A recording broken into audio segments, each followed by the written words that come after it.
a small Macedonian king become the pharaoh of one of the largest empires in history? And how did his capital in Egypt become the most important city in the Mediterranean? Welcome to this channel, and today we are answering the extraordinary legacy of Alexander. How one man changed the ancient world forever. Part 1. Macedonia to Egypt. Alexander's unstoppable conquests explained. Most people have heard about Alexander the Great, but very few people know about his father, King Philip II of Macedon. King Philip was only in charge for a short time, and by all accounts he didn't do much while he was in charge. But what he did do was make some key political alliances which would help set the stage for Alexander's future conquests. Most importantly, he hired the renowned military general and tactician Antipater to reform and strengthen the Macedonian army. He also hired the renowned philosopher Aristotle to tutor his son Alexander, whom he saw as a problem child. When Philip met his demise at the hand of an assassin, Alexander took over the throne at the age of 20. However, he first had to put down a revolt by his own half-brother Parmenion, who was aiming to take over after Philip. Alexander proved his mettle early on when he executed Parmenion's lovers in front of him and then forced his brother to flee. This decisively showed that Alexander was not going to be a puppet ruler and that he was willing to kill anyone who betrayed him. After securing his power, Alexander turned his attention eastward towards the Persian Empire, which his father had already begun conquering. His first order of business was to punish the rebellious Theban general who had switched sides during Philip's campaign. He crushed the Theban army and subsequently destroyed the city of Thebes, killing or enslaving everyone in sight.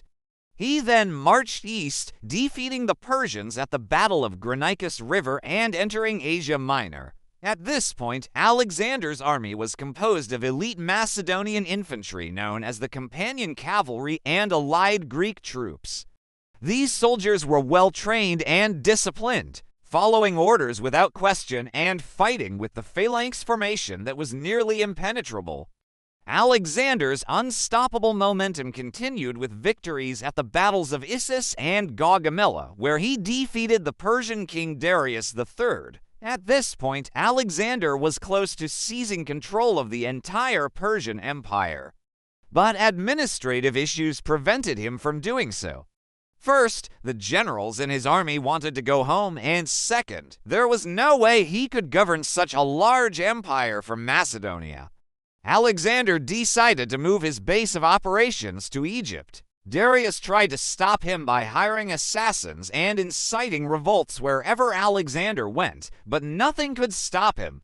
After Darius was assassinated, his widow, Statera, who was also Alexander's lover, convinced him to seize control of the empire and make himself king of Persia. In doing so, Alexander became the ruler of 3 continents: Europe, Asia, and Africa. He founded several cities during his campaign, including the city of Alexandria, which would become the crown jewel of his empire and the hub of the Mediterranean world. It was located on the western edge of the Nile Delta and was strategically placed between Europe and Asia. Its location made it perfect for trade and diplomacy, which would turn it into one of the richest cities in the Mediterranean. Now that he controlled the richest regions in the known world, Alexander lavished them with gold. This economic boon led to unprecedented growth and prosperity across his empire, which fostered peace and stability. But Alexander's empire was not built on a foundation of peace. As soon as he left, revolts broke out all over the place. Tribal groups in Persia rebelled against his rule, and so did the Greek city-states, which he had subjugated along the way. The Egyptian satraps revolted, too, refusing to pay taxes to the Macedonian king.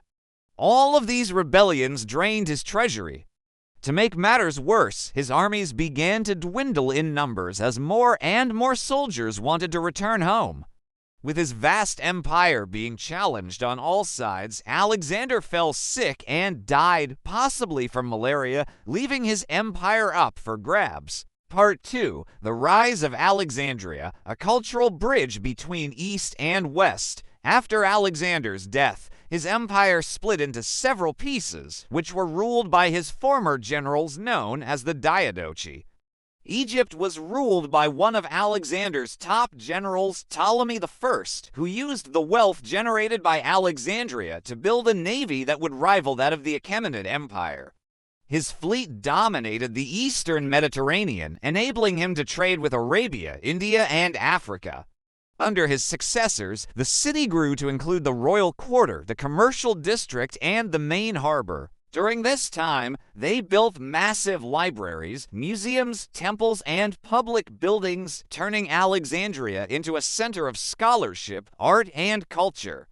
This cultural melting pot attracted scholars from all over the Mediterranean, giving Alexandria the title of the Athens of the Orient. Under Ptolemy II, the city expanded to include new residential districts, including one just for intellectuals. He commissioned the construction of the Lighthouse of Alexandria, one of the ancient world's 7 wonders, and the Great Library of Alexandria, which became one of the largest libraries in the Mediterranean. At its peak, the library held over 400,000 scrolls and was visited by scholars from around the world, including Archimedes, Euclid, and Pausanias. Ptolemy II encouraged intermarriage between Egyptians and Macedonians to create a ruling class loyal to the royal family. He also developed a new alphabet based on the Greek alphabet, which Egyptians could use to write their language. As Alexandria grew into a major commercial hub, so did the power of its rulers. Ptolemy III built a canal connecting the Nile River to the eastern harbor, which allowed ships to bypass the eastern Mediterranean. During his reign, the kingdom reached its greatest territorial extent, while his successor, Ptolemy IV, focused more on pleasure than politics, hosting extravagant parties and building more public works. But his successor, Ptolemy V, brought the kingdom to ruin through excessive spending and heavy taxation. He tried to expand the kingdom into Arabia, but the attempt failed and cost the kingdom dearly. When he died, Egypt was in chaos. Part 3, Ptolemy I to II, the dynastic evolution of Alexandria's power. During the reign of Ptolemy V, the high priest of Amun, Archithas, seized control of Egypt and declared himself pharaoh. He returned power to the priesthood of Amun and established a cult of worship around Ptolemy V, portraying him as a divine king. The next pharaoh was Ptolemy VI, who was only 10 years old when he came to power. His mother, Cleopatra II, acted as regent until her death, when her sister Cleopatra III took over. Cleopatra III's goal was to restore order to Egypt, and she appointed trusted officials to oversee the kingdom. Her nephew and eventual husband, Ptolemy VIII, worked closely with her to achieve this end. However, when Cleopatra III died, Ptolemy turned on his younger brother, Ptolemy, forcing him into exile in Rome. Ptolemy sought the help of Rome to reclaim his throne, and in exchange, he agreed to marry Rome's ambassador's daughter, which created a diplomatic alliance between Egypt and Rome. After he reclaimed his throne, he and his brother ruled together, enacting policies to benefit the common folk. During their reign, the Serapeum was built, dedicated to the god Serapis, who embodied the fusion of Greek and Egyptian cultures. This syncretism can also be seen in the coins minted under Ptolemy IX's reign, which show him wearing traditional Egyptian regalia.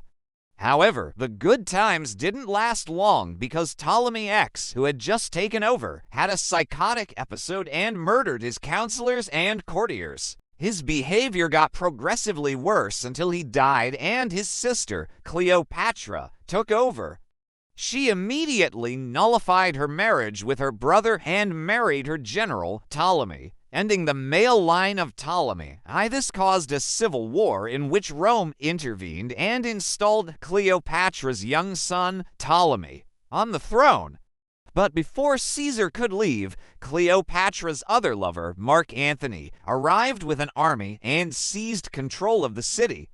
After committing suicide, Cleopatra's son was discredited and replaced with Caesarion, her son with Julius Caesar, who was now considered illegitimate. This caused Antony to declare war on Octavian, who defeated him at the Battle of Actium.